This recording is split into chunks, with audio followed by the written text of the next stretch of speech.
Yo soy David Cristian y estas son las respuestas a los que preguntaron sobre la Biblia. Autor Mario Persona.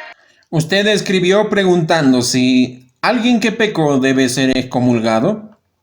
En toda la Biblia encontrarás que la separación del pecado es obligatoria. Las cosas de Dios deben permanecer puras. No estoy hablando aquí sobre la naturaleza pecaminosa que todos traemos, incluso después de ser salvos, sino sobre el pecado como algo específico. Tampoco es una cuestión de pecados en el pensamiento o algo común, como estar enojado con un atasco en el tráfico, sino lo que realmente puede manchar un testimonio público, como robo, adulterio, fornicación, homicidio, etc. Y mucho más, el pecado recurrente. Quizá tu dificultad para entender esté en el hecho de que perteneces a alguna denominación. Y en las denominaciones, la forma de tratar con el que ha pecado no es exactamente la forma bíblica. Digo esto porque en las denominaciones existe el concepto de hacerse miembro de la iglesia, entre comillas, que es un proceso en el que la persona se sujeta a los estatutos de esa religión, acepta diezmar y generalmente es recibido a través del bautismo. En algunos, incluso recibe una tarjeta para demostrar que es un miembro de la iglesia, entre comillas. Entonces, cuando peca, es expulsada de la iglesia, entre comillas, excluida de la lista de miembros, entre comillas, y a veces incluso prohibida la entrada al recinto del templo, entre comillas.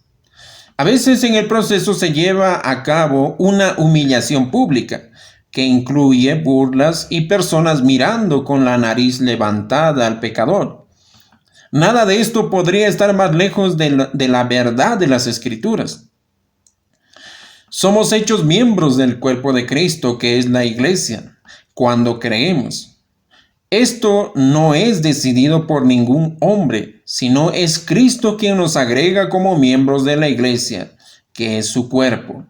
Hechos 2:47. Y el Señor, y ningún hombre, añadía cada día a la iglesia los que habían de ser salvos. No es el bautismo ni ninguna iniciativa humana lo que nos hace miembros de la iglesia, que es el cuerpo de Cristo, sino que es el mismo Señor quien hace eso. Y una vez miembros de su cuerpo, eso es algo que nunca lo perderás.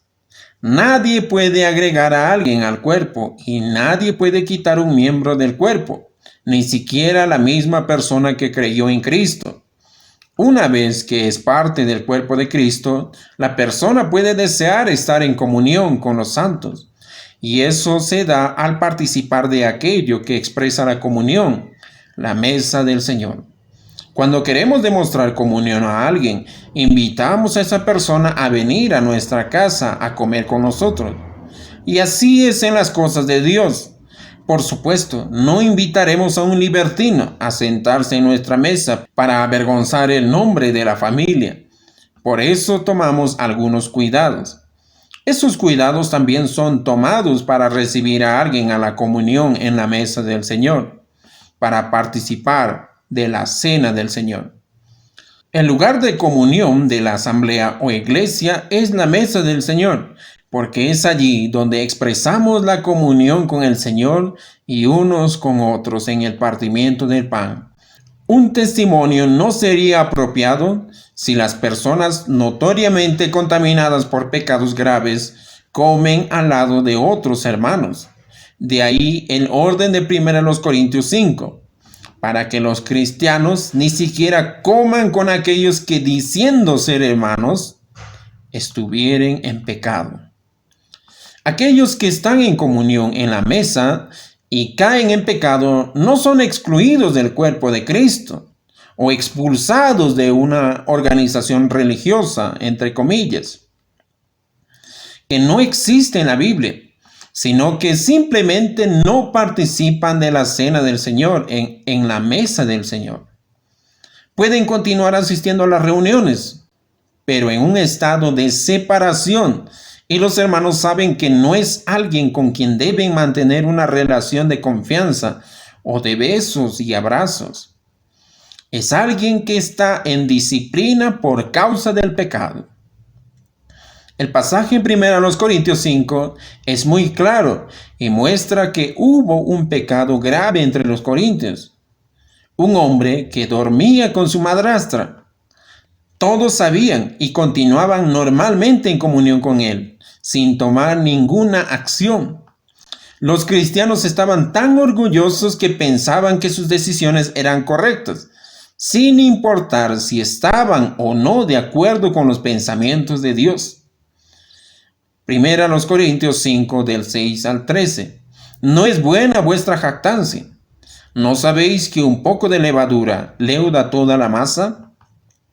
Limpiaos pues de la vieja levadura, para que seáis nueva masa, sin levadura, como sois, porque nuestra Pascua, que es Cristo, ya fue sacrificada por nosotros.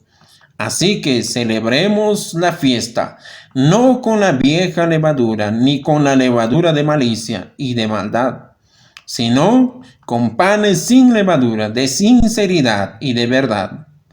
Os he escrito por carta que no os juntéis con los fornicarios, no absolutamente con los fornicarios de este mundo, o con los avaros, o con los ladrones, o con los idólatras, pues en tal caso os sería necesario salir del mundo. Más bien os escribí que no os juntéis con ninguno que, llamándose hermano, fuere fornicario, o avaro, o idólatra, o maldiciente, o borracho, o ladrón. Con el tal ni aun comáis. Porque ¿qué razón tendría yo para juzgar a los que están fuera? ¿No juzgáis vosotros a los que están dentro? Porque a los que están fuera Dios juzgará. Quitad pues a ese perverso de entre vosotros.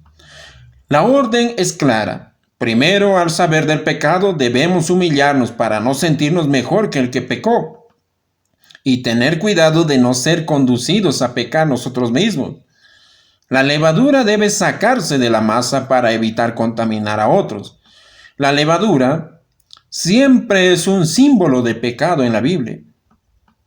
La separación de la que habla aquí es interna, en la comunión de la mesa del Señor, y no de los incrédulos en general, porque si ese fuera el caso, tendríamos que abandonar el mundo, sino de aquel que se dice hermano y vive en pecado.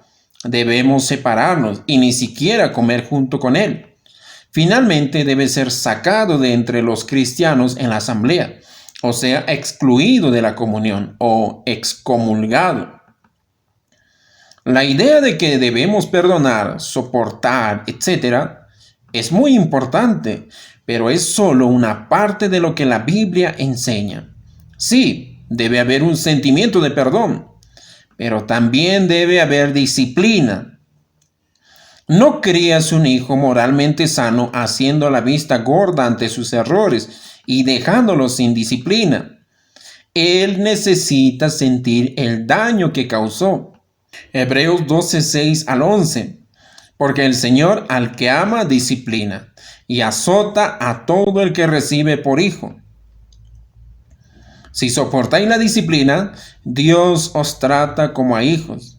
Porque ¿qué hijo es aquel a quien el Padre no disciplina? Pero si se os deja sin disciplina, de la cual todos han sido participantes, entonces sois bastardos y no hijos. Por otra parte, tuvimos a nuestros padres terrenales que nos disciplinaban y los venerábamos. ¿Por qué no obedeceremos mucho mejor al Padre de los Espíritus y viviremos?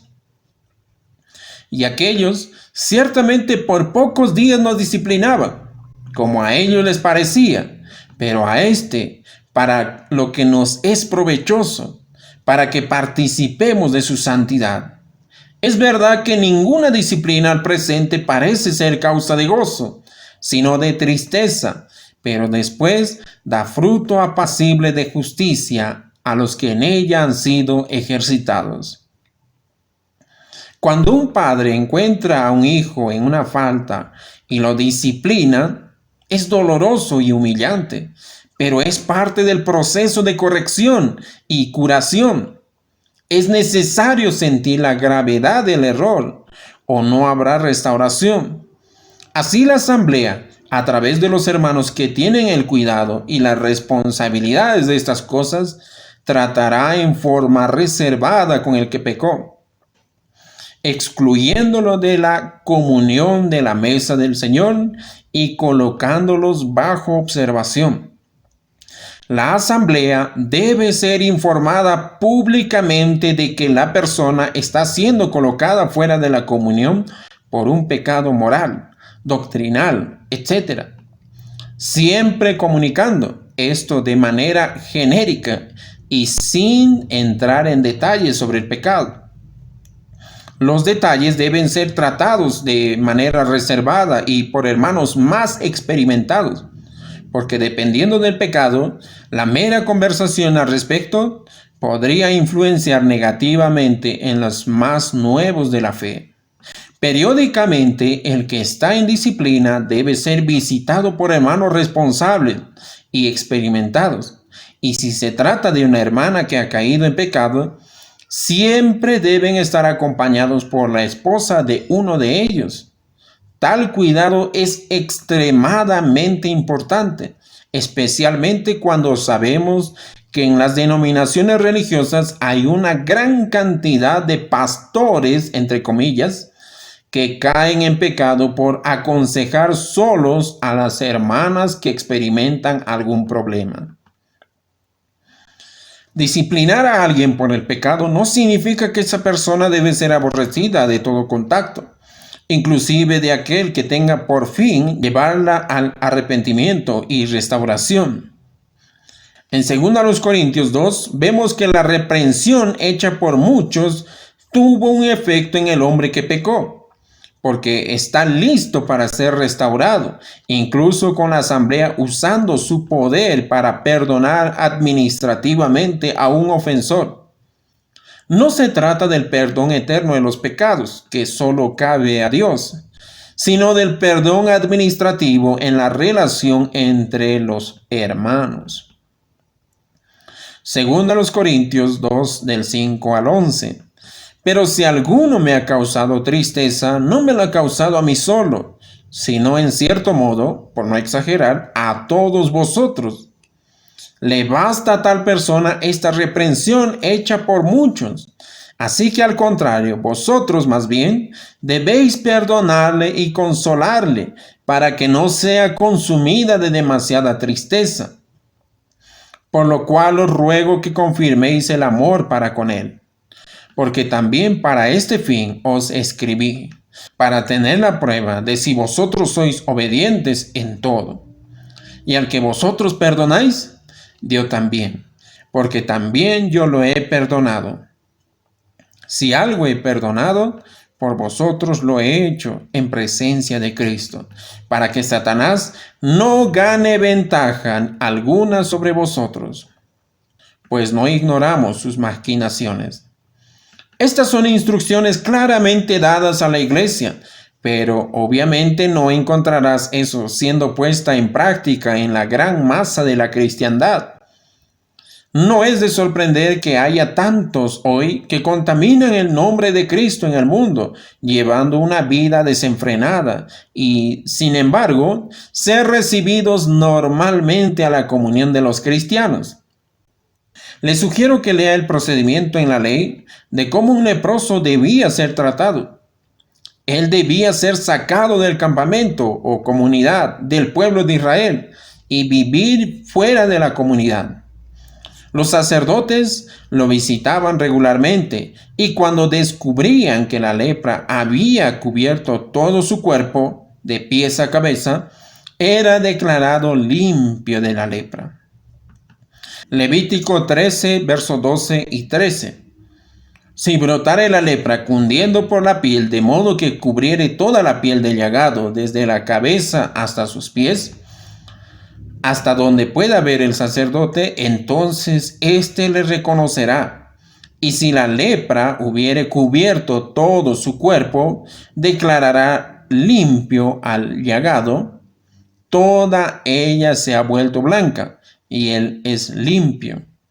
Puede parecer extraño, pero fue escrito para nosotros como una figura o principio, para entender que solo cuando una persona está convencida de su pecado y se reconoce a sí misma completamente inmunda, está en posición de ser restaurado de su pecado.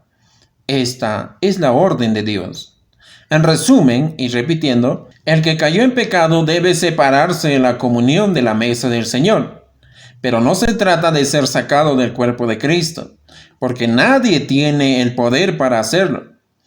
Él debe ser tratado como lo haríamos con un hijo que fue castigado en su habitación por alguna desobediencia.